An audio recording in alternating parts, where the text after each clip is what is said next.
राधे राधे। मैं पंडित उमेश चंद्र दीक्षित आप सभी के समक्ष एक भक्ति और ज्ञान से भरपूर कहानी लेकर आया हूँ। जैसा कि मैं समझता हूँ कि आप सब लोग इससे ज्ञान प्राप्त करेंगे, आप सबको ज्ञान मिलेगा। अगर आपने अभी तक हमारे इस चैनल को सब्सक्राइब नहीं किया, आप सब्सक्राइब करें। मेरे इस प्रयास को जारी रखने के लिए आप इसे लाइक करें और ज़्यादा से ज़्यादा इसे शेयर करें। राधे राधे।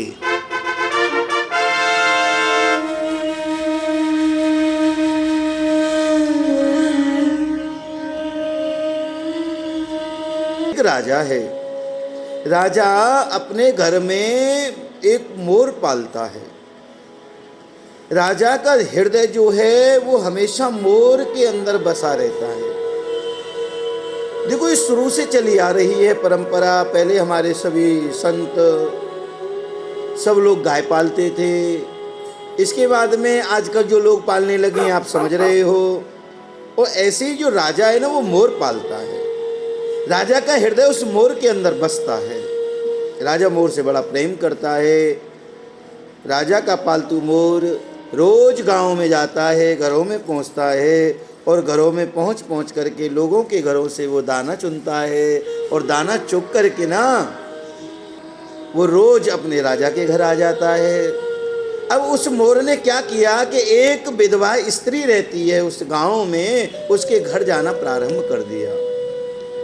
वो विधवा स्त्री रोज मोर को अपने घर से भगाती है, पर मोर भागता नहीं, रोज उसी के घर जाकर के दाना ग्रहण करता है। विधवा के घर में खुद खाने के लिए नहीं, और मोर पहुंच जाता है। एक दिन विधवा को बड़ा क्रोध आया और उस विधवा स्त्री ने क्या किया, क्रोध में आकर के देखा, उस मोर को ही मार दिया। देखो भैया, एक मोर जो है जिसको मार दिया गया, वहां पर वो स्त्री अकेली थी। अगर वहां कोई और होता तो ये राज खुल सकता था, पर उस राज को किसी ने देखा नहीं, पता नहीं चला, वो राज खुला नहीं।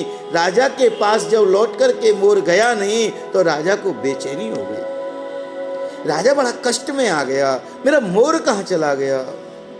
जब राजा कष्ट में है, मोर की खोज करने के लिए अपने सेवकों को भेजता है। कोई भी सेवक उसका पता नहीं लगा पाता। अब राजा ने उस मोर के ऊपर इनाम रख दी, जो मेरी मोर की खबर लाएगा वो मुंह मांगा इनाम पाएगा, उसे मैं मुंह मांगा इनाम दूंगा। दासी दूत सब दौड़ दौड़ करके नगर में सब लोगों के पास जाते हैं, राजा की और राजा के मोर की बुराई करते हैं, जिससे कि उसको ये पता लग जाए कि मोर मारा किसने है। तो इस बात से आप एक बात ध्यान देना कि जो अगर तुम्हारे सामने किसी की बुराई करता है, इसका मतलब ये नहीं कि वो तुम्हारा हितैषी है। वो औरत उसकी बातों में आ गई और बातों में आई औरत कहने लगी, राजा का मोर मेरे घर में आता था और एक दिन में जब दुखी हो गई, मैंने उस मोर को मार दिया। अब दूती दौड़ी दौड़ी राजा के पास गई। राजा से कहती है, मैंने तुम्हारे मोर को मारने वाले को पकड़ लिया है। राजा ने कहा कि मैं तेरे कहने से किसी को सजा नहीं दूंगा, पहले मुझे मेरे कानों से सुनवा कि किसने मारा है, तो मैं आपको साथ लेकर के कैसे चलूं। राजा कहने लगा, साथ चलने का एक उपाय है कि क्या कि ये ढोल जो है तू इसमें मुझे बिठा ले और मुझे बिठा करके अपने साथ लेकर के चल। तू उससे बात करना और मैं सुनता रहूँगा, और जैसे ही मैं सुन लूँगा उसे दंड दूंगा और तुझे इनाम दूंगा। राजा को ढोल में बिठाया, लेकर के आई और फिर वो बात प्रारंभ कर दी। बहन, राजा के मोर ने बड़ा दुखी कर रखा था। कहने लगे, तू सत्य कह रही है, मेरे घर भी आता था और दाना चुगता था, मैंने मार दिया। अब दासी को लगा कहीं राजा ने सुना या नहीं सुना, तो दासी कहती है, ढोल तू सुन बहू के बोल। अब जैसे ही कहा, वो समझ गई कि ये तो मुझे कोई और कारण नजर आता है। ये कहती है, ढोल सुन बहू के बोल, इसका मतलब इसमें कोई है। अब क्या, फिर क्या हुआ बहन? जैसे ही उसने पूछा, वो कहती है, होना क्या था बहन, सुबह के 5 बज रहे थे, मेरी आँख खुल गई। कि मतलब ये है कि मैं स्वप्न देख रही थी, स्वप्न में वो मोर मेरे घर आता था, दाना चुगता था और मैंने स्वप्न में उसको मार दिया था।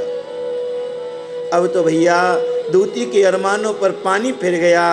राजा ढोल में से निकला और कहने लगा कि तू निर्दोष को दंड दिलवाना चाहती थी, ये निर्दोष है, इसने स्वप्न देखा है, इसने हकीकत में मेरे मोर को नहीं मारा।